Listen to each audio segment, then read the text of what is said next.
SSG news కి స్వాగతం. కమ్మర్పల్లి మండల కేంద్రంలో పద్మశాలి కమ్యూనిటీ హాల్లో కమ్మర్పల్లి తహసీల్దార్ ఆంజనేయుల ఆధ్వర్యంలో రైతులకు భూభారతి చట్టంపై అవగాహన సదస్సు నిర్వహించారు. రైతులకు భూభారతి కొత్త చట్టంపై అవగాహన కల్పించే కార్యక్రమానికి ముఖ్య అతిథిగా నిజామాబాద్ జిల్లా కలెక్టర్ రాజీవ్ గాంధీ హనుమంతు ఆర్డీఓ రాజాగౌడ్ హాజరయ్యారు. ఈ సందర్భంగా కలెక్టర్ మాట్లాడుతూ ఇంతకుముందు ఉన్న ధరణి స్థానంలో కొత్తగా ప్రభుత్వం భూభారతి చట్టాన్ని తెచ్చిందని, ఈ భూభారతిలో ధరణి కన్నా ఎక్కువ సదుపాయాలున్నాయని, దీన్ని రైతులు సద్వినియోగం చేసుకోవాలని కలెక్టర్ తెలిపారు. కలెక్టర్ ప్రసంగం అనంతరం కొందరు రైతుల అధికారులను భూములకు సంబంధించిన ప్రశ్నలు అడిగారు. ఈ కార్యక్రమంలో ఆర్మూర్ ఆర్డీఓ రాజాగౌడ్, కమ్మర్పల్లి తహసీల్దార్ ఆంజనేయులు, ఎంపీడీఓ రాజా శ్రీనివాస్, కాంగ్రెస్ నాయకులు, ఆయా గ్రామాల రైతులు, మహిళలు తదితరులు పాల్గొన్నారు. ఈ కార్యక్రమాన్ని మన కమ్మర్పల్లి మండలంలో ప్రారంభిస్తున్నాం సార్. ముఖ్యంగా ఈ భూభారతి అదేవిధంగా ప్రింట్ ఎలక్ట్రానిక్ మీడియా మిత్రులు, సోదర సోదరి మనలందరికీ కూడా నా యొక్క హృదయపూర్వక నమస్కారములు. మనకి 1971లో ఈ కూడా దాని కిందనే జరిగేటువంటి 2020లో ధరణి అనేటువంటి చట్టం ద్వారా ఆ పాత చట్టాన్ని రీప్లేస్ చేసి కొత్త చట్టాన్ని తీసుకురావడం జరిగింది.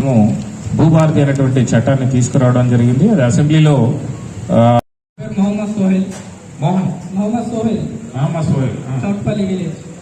సార్ అసైన్ ల్యాండ్ గురించి చెప్పారు కదా ఇంతకుముందు. ఇది సాదా బైనామా గురించి 12 years పొజిషన్లో ఉన్న వారికి ల్యాండ్ అని. అదే సార్ మాకు తెలంగాణ రాకన్నా ముందు మాకు ఏదైతే కాంగ్రెస్ గవర్నమెంట్ ఉందో మాకు ల్యాండ్ శాంక్షన్ చేసింది. దాన్ని ఇతరులు గ్రాప్ చేసుకొని కబ్జా చేసుకొని దాన్ని అక్రమంగా దాన్ని పండించుకుంటున్నారు. మేము దానికోసం ఎన్నిసార్లు సర్వేర్ పెట్టినా సర్వేర్ రాలేదు. ఏదన్నా అంటే అది అసైన్ ల్యాండ్, దాన్ని సర్వే చేయలేము, కూడీ లేదని చెబుతున్నారు. సార్ ఇప్పుడు ల్యాండ్ గురించి మా ఫాదర్ తెలుసు, మా ఫాదర్ చనిపోయారు. ఇప్పుడు సార్ ఆ ల్యాండ్ మాకు మిస్ అయినట్టుంది. ఇప్పుడు మేము ఎక్కడికి వెళ్ళి చూపించినా అందరూ మా మీదకి ఎగబడతారు, ఇది మీది కాదు, ఇది మీది కాదని. సార్ మేము సర్వే చేయించుకోలేకపోతున్నాం.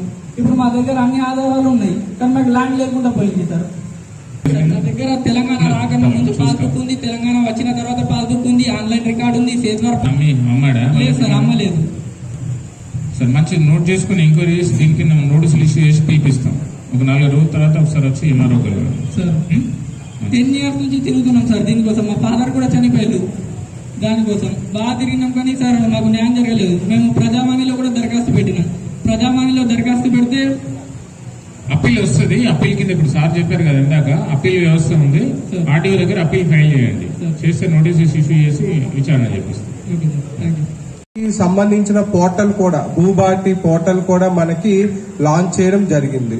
సో దీనికి సంబంధించి రైతుల్లో ఏదైతే ఈ కొత్త చట్టం వచ్చిందో దీంట్లో ఎటువంటి అంశాలు ఉన్నాయి, సో అదేవిధంగా ఏమైనా డౌట్స్ ఉన్నా క్లారిఫికేషన్ చేసుకోవడము, అదేవిధంగా రూల్స్ లో కూడా ఏమైనా ఫార్మర్స్ కి స్టిల్ ఇంకా ఇష్యూస్ ఉన్నా కూడా వాటిని క్లారిఫై చేయడానికి గురించి మనము ఈ అవగాహన కార్యక్రమాలు అనేది ప్రతి మండలంలో కూడా ఏర్పాటు చేయడం జరుగుతూ ఉంది. అది ఈ రోజు నుంచి స్టార్ట్ చేసుకుంటున్నాము. మొదటగా మనము ఈ కమ్మర్పల్లి మండలంలో మొదటి కార్యక్రమం అనేది ఏర్పాటు చేసుకోవడం జరిగింది. సో మీకు బ్రీఫ్ గా ఆర్డీఓ గారు చెప్పారు, బట్ ఒకటి పీపీటీ ఎటువంటి అంశాలు ఉన్నాయి, సో అదేవిధంగా ఏమైనా డౌట్స్ ఉన్నా క్లారిఫికేషన్ చేసుకోవడం, అదేవిధంగా రూల్స్ లో కూడా ఏమైనా ఫార్మర్స్ కి స్టిల్ ఇంకా ఇష్యూస్ ఉన్నా కూడా వాటిని క్లారిఫై చేయడానికి గురించి మనము ఈ అవగాహన కార్యక్రమాలు అనేది ప్రతి మండలంలో కూడా ఏర్పాటు చేయడం జరుగుతూ ఉంది. అది ఈ రోజు నుంచి స్టార్ట్ చేసుకుంటున్నాము. మొదటగా మనము ఈ కమ్మర్పల్లి మండలంలో మొదటి కార్యక్రమం అనేది ఏర్పాటు చేసుకోవడం జరిగింది. సో మీకు బ్రీఫ్ గా ఆర్డీఓ గారు చెప్పారు, బట్ ఒకటి పీపీటీ ఒకటి ఉంది. సో దాంట్లో డీటెయిల్ గా కొంత నేను ఎక్స్ప్లెయిన్ చేయడం జరుగుతుంది. సో మనకి జనరల్ గా ఆర్ఓఆర్ అంటే మనకి రికార్డ్ ఆఫ్ రైట్స్. సో మనకి ఈ భూమి మీ అందరికీ తెలిసే ఉంటుంది. ప్రీవియస్ గా మనకి పహారీ ఉండేది, 1B, ఇవన్నీ కూడా ఆర్ఓఆర్ రికార్డ్స్. అంటే మనకి రికార్డ్ లో ఆ పట్టాదారు ఎవరున్నారు, వాడికి ఏ సర్వే నెంబర్ లో ఎంత